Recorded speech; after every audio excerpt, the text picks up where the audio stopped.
श्री शिवाय नमस्तुभ्यम।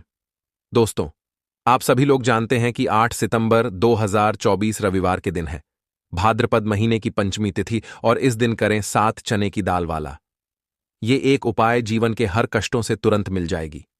आपको मुक्ति, आपकी हर मनोकामना होगी पूरी। दोस्तों, खुशियों से भर जाएगा, आपका घर बन जाओगे आप करोड़पति।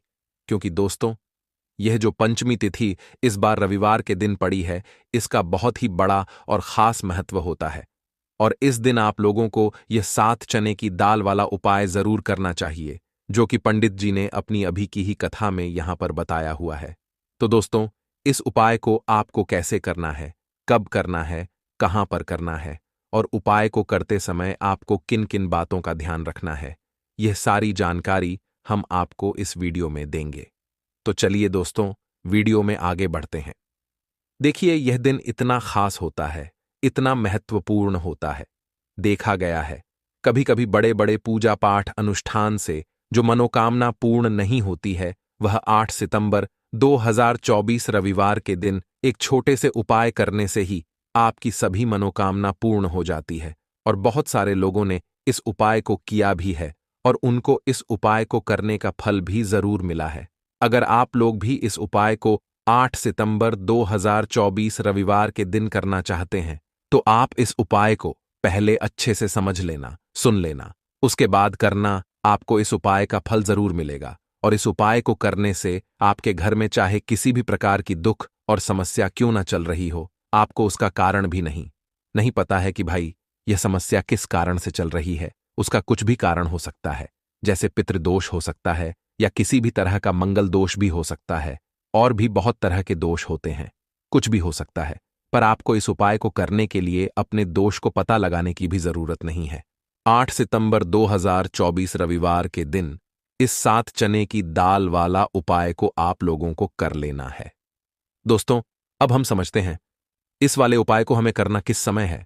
तो सबसे पहली बात दोस्तों, हम समझते हैं कि यह 7 चने की दाल वाला उपाय करना किसको है। तो देखिए, यहां पर सीधी सी बात है कि यह 7 चने की दाल वाला उपाय जो उपाय है, यह किस लिए किया जा रहा है। यह मनोकामना को पूर्ण करने के लिए किया जा रहा है, या आपके जीवन में जो दुख और परेशानियां हैं उनको दूर करने के लिए किया जा रहा है, या आपका कोई बड़ा काम है जो कि नहीं हो पा रहा है, आप उसके लिए इस उपाय को कर सकते हो। तो सीधी सी बात यह है कि आप अपनी किसी भी प्रकार की मनोकामना के लिए इस वाले उपाय को कर सकते हो। तो यह उपाय वह व्यक्ति कर सकता है जिस व्यक्ति को अपनी किसी भी प्रकार की मनोकामना भगवान शिव जी से पूर्ण करवानी हो।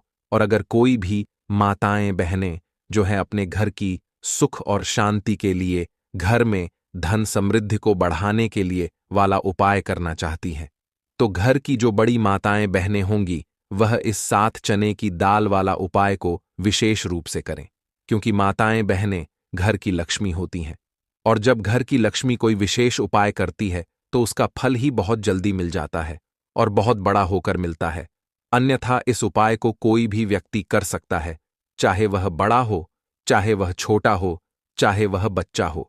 जिस व्यक्ति को यह 7 चने की दाल वाला उपाय समझ आ गया, वह व्यक्ति इस 7 चने की दाल वाला उपाय को रविवार के दिन जरूर करें, क्योंकि उसको इस उपाय को फल बहुत ही जल्दी मिल जाएगा। क्योंकि 8 सितंबर 2024 रविवार के दिन भगवान शिव जी बहुत आसानी से प्रसन्न हो जाते हैं।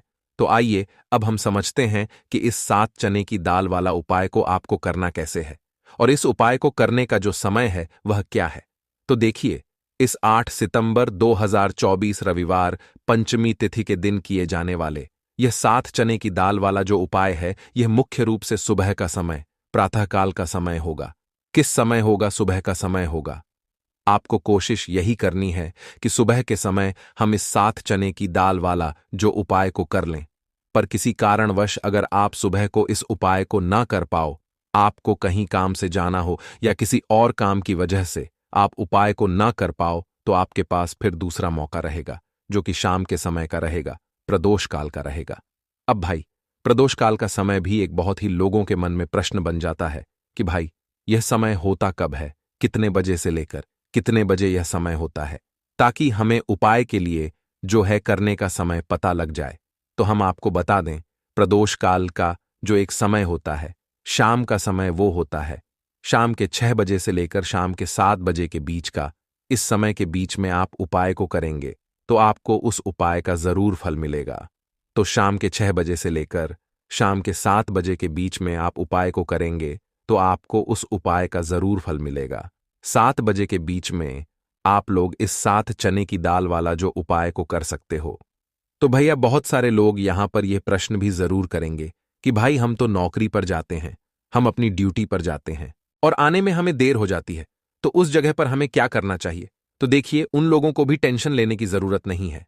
अगर आप लोग इस उपाय को शाम के समय प्रदोष काल में कर रहे हैं और अगर आप आने में देरी भी हो जाती है, आपको आने में 7 बजे तक आप नहीं पहुंच पाते हो, तो भाई आप 7 या रात 8 बजे तक भी अगर उपाय को करोगे तो भी चल जाएगा। और अगर इससे भी थोड़ा देर हो जाती तो भी आप उपाय को कर सकते हो, क्योंकि 8 सितंबर 2024 रविवार का दिन है। यह दिन बहुत ही कम आता है, पूरे साल भर में एक बार। इसलिए जब आपको मकान मिल जाए, जब आप इस उपाय को जरूर कर लेना। कोई भी उपाय हो, आप कभी भी कर सकते हो। रविवार पंचमी तिथि के दिन बस कोशिश करना कि समय के थोड़ा मतलब अंतर्गत ही कर लो। पर किसी कारणवश अगर ना कर पाओ तो फिर आप थोड़ा देरी से भी कर सकते हो, आपको उपाय का फल जरूर मिलेगा। पूज्य गुरु जी ने कहा कि जब भी रविवार के दिन पड़े तो आपको सिर्फ 7 चने की दाल वाला उपाय करना है। इससे आपके जीवन में अगर धन वैभव की समस्या चल रही है, अगर आप रुपए पैसों के लिए बहुत ज्यादा परेशान रहते हैं, आर्थिक तंगी चल रही है, कई कई बार आप प्रयास बहुत करते हैं, मेहनत बहुत करते हैं, लेकिन आपको धन प्राप्त नहीं हो पाता है। आप मेहनत करने के बावजूद भी सफल नहीं हो पाते हैं। आप अपने व्यापार में असफल हो जाते हैं, नौकरी करने के प्रयास में असफल हो जाते हैं। किसी भी कार्य में अगर आप असफल हो रहे हो या फिर आपको धन की हानि हो रही हो, तो गुरुजी ने कहा कि आपको यह छोटा सा उपाय इस रविवार की तिथि में जरूर करना चाहिए। तो चलिए जानते हैं इस विशेष उपाय के बारे में। आज का यह वीडियो बहुत ही खास होने वाला है, क्योंकि रविवार की तिथि में किए जाने वाले 3 विशेष उपाय आज आपको इस वीडियो में बताए जाएंगे। यह उपाय आप अपनी समस्या के अनुसार कर सकते हैं। इन उपायों में आपको धन प्राप्ति के उपाय बताए जाएंगे, आपकी मनोकामना पूर्ति के उपाय बताए जाएंगे। जीवन में किसी भी प्रकार के संकट चल रहे हैं, समस्याएं चल रही हैं, तो उनको दूर करने के उपाय बताए जाएंगे। चलिए जानते हैं पूज्य गुरु जी द्वारा बताए गए सबसे पहले उपाय के बारे में। इस उपाय के लिए आपको सबसे पहले जरूरत पड़ेगी 7 चने की दाल की। अब यह 7 चने की दाल जो आप लेंगे, तो यह बात जरूर ध्यान रखना कि खंडित मत लेना, टूटी हुई चने की दाल उपयोग में नहीं आती है। ठीक है, 7 चने की दाल या एक त्यास लेते हो तो बहुत ही ज्यादा शुभ है चने की दात। देखो, यह उपाय किन लोगों को करना चाहिए? जिन लोगों के जीवन में दुर्भाग्य बहुत ज्यादा है, जो लोग चाहते हैं कि उनका भाग्य का उदय हो, उनके जीवन में भी नया सवेरा आए, उनके जीवन में भी रोशनी आए, उनके जीवन के हर कार्य सिद्ध हो जाए, तो उन लोगों को यह उपाय करना चाहिए। चने की दाल आपने ले ली, अब आपको साथ में लेना है एक स्टील का पात्र। कोई भी कटोरी लेना चाहो कटोरी ले लो, जिसके अंदर 2 चम्मच कच्चा दूध और शुद्ध जल मिलाना। ठीक है, और आपको साथ में लेना है। मैं तांबे के पात्र के अंदर चल। ठीक है, ये तीनों मात्र 3 सामग्री लेकर के आज के दिन यानी कि रविवार पंचमी तिथि के दिन आपको जाना है। भगवान शिव के मंदिर में देखो, शिवरात्रि रविवार के दिन पड़ता है तो बहुत शुभ होता है।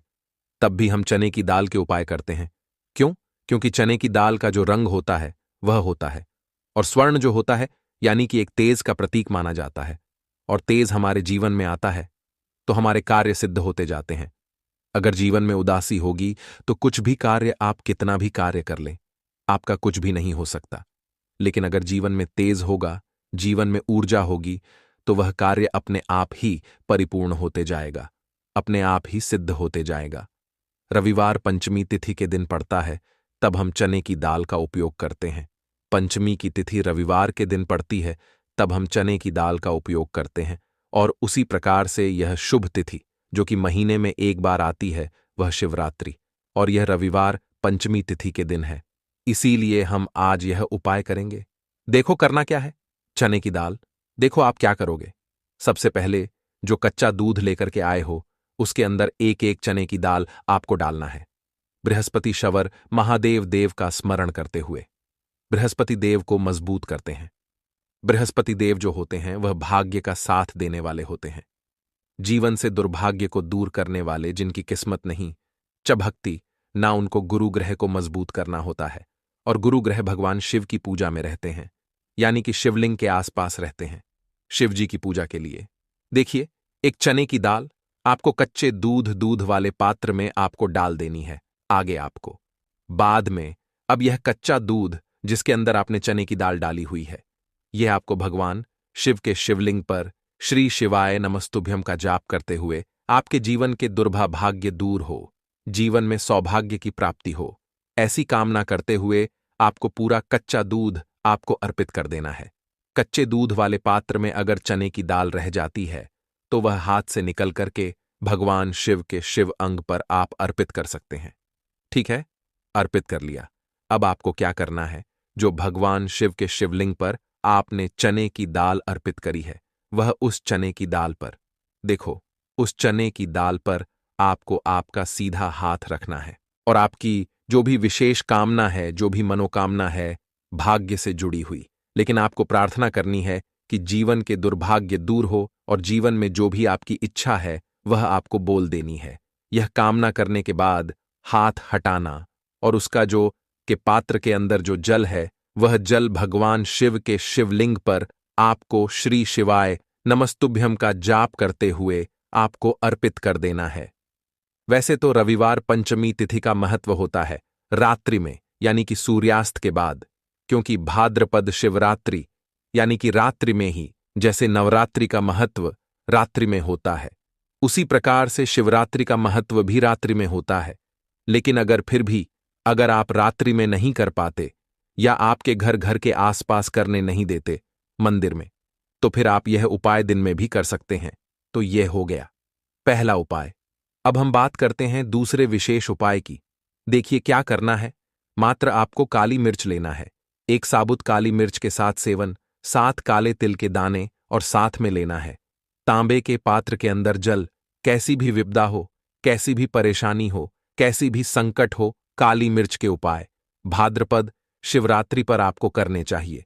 देखो वैसे तो आपको क्या करना है, यह तीनों सामग्री लेकर के भगवान शिव के मंदिर में जाना है, सीधा हाथ रखना, सीधे हाथ के ऊपर काली मिर्ची रखना और इसी सीधे हाथ पर आपको काले तिल रखना है। ठीक है, अब आपको क्या करना है, जीवन में आ रही परेशानी कष्ट बाधा को दूर करने के लिए, आपके जीवन की समस्त परेशानियों को दूर करने के लिए, आपके जीवन के समस्त संकटों को दूर करने के लिए आपको प्रार्थना करते हुए महादेव के ऊपर, शिव जी के ऊपर आपको सीधे हाथ से आपको काली मिर्ची और 7 काले तिल के दाने आपको महादेव के शिवलिंग पर अर्पित कर देना है। इस प्रकार से अर्पित करोगे तो जीवन की सारी बाधा, कष्ट, परेशानी, संकट जो है वह सब दूर होते हैं। यह अर्पित कर दिया। उसके बाद जो तांबे के पात्र के अंदर जल है वह जल भगवान शिव के शिवलिंग पर श्री शिवाय नमस्तुभ्यम के कष्ट बाधा, जो भी कष्ट आ रहा हो, कोई काम आपका अटक रहा हो, कोई काम आपका रुका हुआ हो, तो वह काम परिपूर्ण हो जाए, ऐसी कामना करते हुए आपको यह जल अर्पित करना है। यह हो गया दूसरा उपाय। अब हम बात करते हैं तीसरे विशेष उपाय की। बहुत ही प्यारा सा, यह भी मनोकामना पूर्ति का विशेष उपाय है, माता सुंदरी वाला विशेष उपाय है।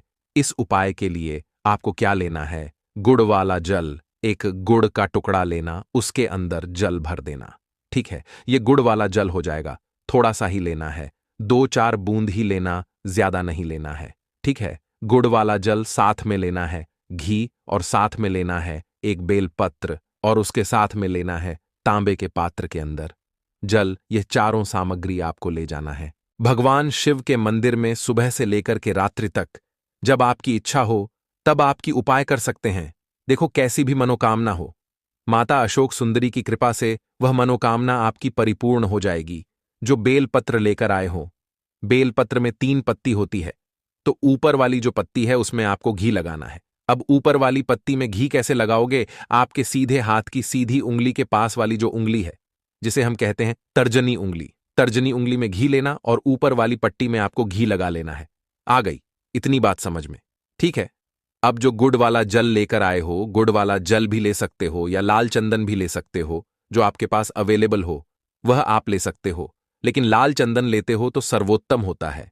लाल चंदन लेना आप आपकी चिट्ठी के पास वाली उंगली, जिसे तर्जनी उंगली कहते हैं, तर्जनी उंगली से ही आपको नीचे की दोनों पट्टियां पर चिकनी वाली साइड पर ही आपको लाल चंदन आपको लगा लेना है या गुड़ वाला जल आपको लगा लेना है।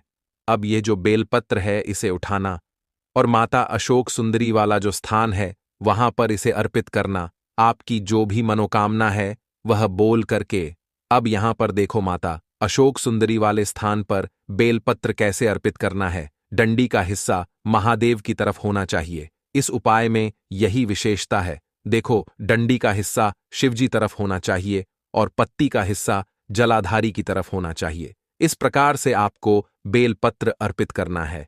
और जो अंत में तांबे के पात्र के अंदर जो जल लेकर क्या है, थोड़ा सा जल पत्नी पर, जो पति आप अपने बेलपत्र अर्पित करना, माता वाले स्थान पर उस पर थोड़ा सा जल अर्पित करना और बाकी शेष जल भगवान शिव के शिवलिंग पर अर्पित करना। जो भी विशेष मनोकामना होगी इस 8 सितंबर 2024 भाद्रपद महीने का रविवार पंचमी तिथि पर आपको महादेव से कह देना है। निश्चित तौर पर आपकी मनोकामना परिपूर्ण होगी। तो दोस्तों, पूज्य गुरुजी ने अभी अपनी 2 दिन पहले की कथा में एक ऐसा विशेष उपाय बताया है जो उन्होंने आज तक अपनी किसी भी कथा में नहीं बताया। पूज्य गुरुजी ने कहा कि जब आपके हाथ तंग चल रहे हो, जब रुपए पैसे कहीं से प्राप्त ही ना हो पा रहे हो, जीवन में चारों तरफ से सिर्फ और सिर्फ परेशानियां आ गई हो, उनसे बाहर निकलने का कोई रास्ता ना दिखाई पड़ रहा हो, व्यापार, फैक्ट्री, नौकरी, दुकान या कुछ भी ना चल रहा हो, चारों तरफ से नुकसान ही नुकसान हो रहा हो, तो आपको यह एक उपाय सिर्फ 1 दिन कर लेना है। और गुरुजी ने कहा कि आप कुछ ही दिनों में देखेंगे कि आपके जीवन में कितना बड़ा चमत्कार हुआ है। धन प्राप्ति के नए नए मार्ग बन जाते हैं, जीवन की सारी बाधाएं समाप्त हो जाती हैं और आपको सुख समृद्धि की प्राप्ति होती है। तो चलिए जानते हैं इस विशेष उपाय के बारे में। लेकिन उससे पहले एक है, अगर आप चैनल पर नए हैं तो कृपया चैनल को सब्सक्राइब अवश्य कर लें और कमेंट बॉक्स में जय मां लक्ष्मी अवश्य लिखें। माता लक्ष्मी आपके इस वीडियो को जो भी लाइक और चैनल को सब्सक्राइब करे, उसके जीवन में कभी भी धन की कमी ना होने दे। ना दोस्तों, हम लोग अक्सर खाना थोड़ा ज्यादा ही बनाते हैं और फिर कुछ खाना बच भी जाता है। सब्जी या ग्रेवी अक्सर खत्म हो जाती है और रोटी बन जाती है। अगले दिन बासी रोटियों को घर के सदस्य या बच्चे खाने से कतराते हैं। अगर आपके घर में भी ऐसा होता है तो यह जानकारी आपको हिला कर रख देगी। अगर आप भी ऐसी रोटी खाते हैं तो आपको मालामाल होने से कोई भी नहीं रोक सकता। किसी के साथ ही इस वीडियो में हम जानेंगे कुछ ऐसी गलतियों के बारे में जो अगर आपके घर में भी महिलाएं करती हैं तो आज ही बंद कर दें, वरना पूरा घर हो जाएगा नष्ट। तो पूरी जानकारी के लिए इस वीडियो को अंत तक जरूर देखिएगा। दोस्तों, रसोई घर में यह गलती कभी भी नहीं करनी चाहिए। यकीन मानिए, शास्त्रों के अनुसार रसोई में इन गलतियों को करने वाला व्यक्ति हर हाल में वह निधन हो जाता है, उसे गरीबी का सामना करना पड़ता है, पूरे परिवार को इसका खामियाजा भुगतना पड़ता है। शास्त्रों में स्पष्ट बताया गया है कि जिस घर में मां अन्नपूर्णा जी का वास हो जाए तो मां के साथ साथ सभी देवी देवता एक साथ निवास करते हैं। ऐसा करने वालों के घर में अनाज का भंडार धन दौलत से भरा रहता है। जिस भी व्यक्ति के रसोई घर में ये गलतियां यदि होती है तो इसे आप मामूली ना समझे और ना ही नजरअंदाज करने की गलती करें। आपका पूरा घर निधन हो सकता है। दोस्तों, व्यक्ति यदि जीवन में सफलता करना चाहता है तो उसके लिए सबसे ज्यादा जरूरी है उसके स्वास्थ्य का सही होना, और उसका शरीर यदि स्वस्थ होता है तो व्यक्ति सदैव ही अपने लक्ष्य को प्राप्त कर सकता है।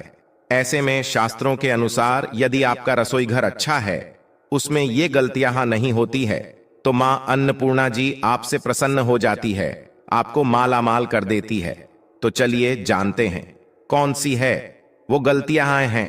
परंतु उससे पहले दोस्तों, आपसे रिक्वेस्ट है कि वीडियो को लाइक करें, अपने दोस्तों के साथ शेयर करें, और यदि आपने अभी तक चैनल को सब्सक्राइब नहीं किया तो सब्सक्राइब करके बेल आइकॉन जरूर प्रेस करें। दोस्तों, नंबर 1, महिलाएं ऐसी होती हैं जो खाना बनाने से पहले स्नान नहीं करती, हाथ पांव नहीं धोती हैं रसोई घर में खाना बनाते समय इधर उधर जैसे बाल में या मुंह पर हाथ लगाती है और फिर बगैर हाथ धोए बिना हाथों को साफ किया खाना बनाती है, तो ऐसे में खाना दूषित हो जाता है। इस तरह का खाना खाने पर घर परिवार में बीमारी आती है। माता अन्नपूर्णा जी नाराज हो जाती है। ऐसे घरों में दरिद्रता का वास हो जाता है। ऐसे घर में रहने वाले व्यक्ति कामयाबी हासिल नहीं कर पाते और राहु केतु का भी बुरा प्रभाव पड़ता है। इसीलिए ऐसी गलती कभी भी नहीं करनी चाहिए। सदैव स्वच्छ हाथों से ही खाना बनाना चाहिए। ऐसा करना माता अन्नपूर्णा को अति प्रसन्न करती है। दोस्तों, नंबर 2 शास्त्र में बताया गया है, जहां पर महिलाएं भोजन बनाती हैं वह स्थान स्वच्छ ना हो तो राहु केतु का बुरा प्रभाव पड़ता ही है, साथ ही क्षण भी रुष्ट हो जाते हैं। ऐसे घरों में कमाने वाले व्यक्ति पर बुरा असर होता है। पूरा हर धीरे धीरे निर्धनता का शिकार होता चला जाता है। इसीलिए रसोई घर सदैव साफ सुथरा रखना चाहिए और गंगा जल से छिड़काव जरूर करना चाहिए। ऐसा करने से माता अन्नपूर्णा आकर्षित होती है और आपको आपके हर कार्य में कामयाबी मिलेगी। साथ ही उसके परिवार के हर सदस्य को उनके काम में कामयाबी मिलती है।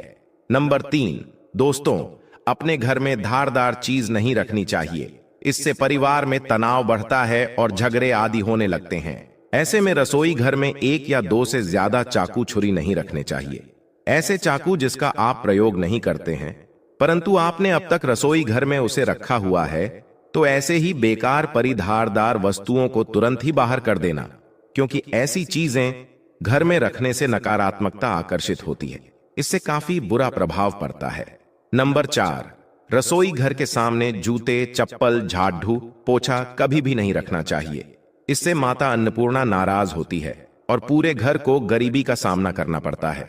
इसे पाप भी माना जाता है। इसीलिए आपको कभी भी चप्पल, जूते या झाड़ू, पोछा रसोई घर के सामने नहीं रखनी चाहिए, क्योंकि इससे घोर अनर्थ हो सकता है और माता नाराज हो सकती है। नंबर 5, रसोई घर में खाना बनाते समय में महिलाओं को भोजन झूठा नहीं करना चाहिए। ऐसा करने से मां अन्नपूर्णा जी का पूर्ण अपमान होता है। इससे घर में दरिद्रता का वास हो जाता है और माता लक्ष्मी भी घर से रूठकर चली जाती है। बहुत सी महिलाएं खाना बनाते समय खाने में नमक या मसाले चेक करने के लिए भी खाने लगती हैं। ऐसा नहीं करना चाहिए। शुभता का ख्याल रखें और खाना बनाते समय पूरे खाने को कभी भी झूठा ना करें, क्योंकि ऐसे में उनका अपमान माना जाता है। घर की सुख शांति भंग हो जाती है। इसीलिए यदि आप खाना बनाएं तो सबसे पहले आप खाने को थोड़ा कहीं पर चढ़ा दें, थोड़ा सा किसी कन्या को खिला दें, तब भी आप भोजन छक सकते हैं। नंबर 6, यदि बार बार आपके भोजन में बाल निकल आते हैं, इसे आप मामूली ना समझे। ऐसा माना जाता है कि खाने में बार बार बाल आना राहु केतु का बुरा प्रभाव होता है। ऐसा घर सदैव निधन का निधन ही रहता है। खाने में कभी भी बाल नहीं आना चाहिए, क्योंकि यह मां अन्नपूर्णा का सबसे बड़ा अपमान माना जाता है। यह घोर अनर्थ माना जाता है। ऐसे में खाने की शुद्धता भी भंग हो जाती है और परिवार को भयंकर बीमारियों का सामना करना पड़ सकता है। ये भूलकर भी ना करें और खाना बनाते समय सदैव औरतों को अपने बाल बांधकर ही खाना बनाना चाहिए। दोस्तों, वास्तुशास्त्र के अनुसार कुछ वस्तुएं ऐसी हैं जो रसोई घर में बिल्कुल भी नहीं रखनी चाहिए। इन्हें रखने से परेशानियों में वृद्धि भी होने लगती है। नंबर 1, शीशा। घर को सुंदर रखने के लिए कुछ लोग किचन में शीशा लगा देते हैं, परंतु वास्तुशास्त्र की माने तो रसोई घर में शीशे का प्रयोग नहीं करना चाहिए। ऐसा इसलिए कि क्योंकि किचन में चूल्हा अग्निदेव का सूचक माना जाता है। यदि शीशे में अग्नि का प्रतिबिंब दिख जाता है तो घर में अशुभ माना जाता है। इसके कारण घर में कलह क्लेश बढ़ने लगते हैं। इसी के साथ साथ घर की आर्थिक स्थिति भी बिगड़ने लगती है, तो यह गलती आप न करें। नंबर 2, गूंथा हुआ आटा। कई बार महिलाएं किचन में रोटी बनाने को गूंथा हुआ आटा या बचा हुआ आटा फ्रिज में छोड़ देती है और सुबह फिर से उसी का प्रयोग रोटी बनाने के लिए करती है। वास्तु के अनुसार यह सही नहीं होता। रसोई घर में गूंथा हुआ आटा रखने से शनि और राहु का नकारात्मक प्रभाव पड़ने लगता है। इसी कारण से जीवन में अनेक प्रकार की समस्याएं होने लगती हैं। नंबर 3, टूटे कई प्रकार के बर्तन प्रयोग होते हैं। टूटे हुए बर्तन ना रखें। रसोई घर में कुछ बर्तन ज्यादा प्रयोग होने के पश्चात टूट जाते हैं, परंतु कई बार कुछ हद तक टूटे हुए बर्तन का प्रयोग करते ही रहते हैं।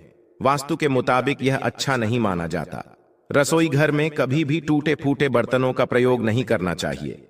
इससे परिवार के सदस्यों के बीच मतभेद में वृद्धि होने लगती है।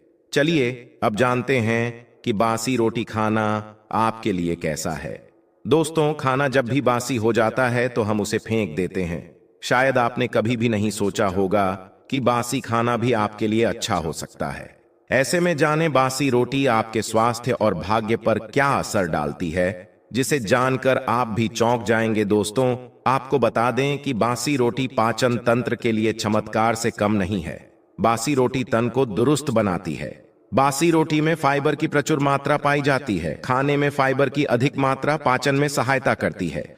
बासी रोटी से पेट फूलने की समस्या, गैस की समस्या और कब्ज की समस्या से राहत मिल सकती है। इसीलिए दोस्तों, बासी रोटी आपके लिए वरदान है, इसका उपयोग जरूर करें। वहीं यदि शास्त्रों की माने तो भोजन वैसे तो ताजा ही खाना चाहिए, परंतु जब तक भोजन खाने लायक है, खराब ना हुआ हो, तो उसे कभी फेंकना नहीं चाहिए, क्योंकि यह भोजन का अपमान है। ऐसे में जो व्यक्ति बासी भोजन को फेंकता नहीं है और उसे ग्रहण करके सम्मान देता है, तो ऐसे व्यक्ति पर मां अन्नपूर्णा सदैव प्रसन्न रहती है। परंतु इसमें एक बात का ध्यान देना बहुत ही आवश्यक है। बासी रोटी को जब भी आप खाएं या छोटे बच्चों को दें, तो पहले आप उसे अच्छे से चेक जरूर कर लें। यदि बासी रोटी में से रेशियो निकल रही है, तो आपके बच्चे की जान जा सकती है या आप बीमार भी पड़ सकते हैं। बासी रोटी भले ही किसी चमत्कार से कम ना हो, परंतु लंबे समय तक बासी रोटी घर में रखना जहर के समान मानी जाती है। इसीलिए रेशियो वाली रोटी कभी भी ना खाएं।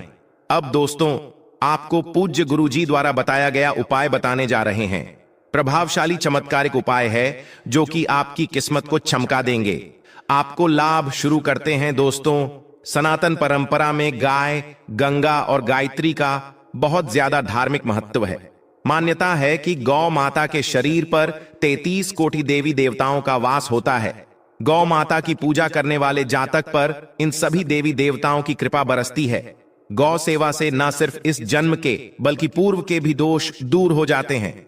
हर एक सुबह जब आपके घर में भोजन बनाना प्रारंभ हो, तो सबसे पहले बनाई गई रोटी को आप गौ माता के नाम से निकाल दें और भोजन करने से पूर्व गौ माता को इस रोटी को खिलाएं। यदि संभव हो तो काली गाय को खिला। ये यदि काली गाय ना मिले तो सफेद गाय को भी आप खिला सकते हैं। आपको बता दें कि गाय को आप भी रोटी बनाएं, प्रतिदिन ताजी रोटी ही बनाएं।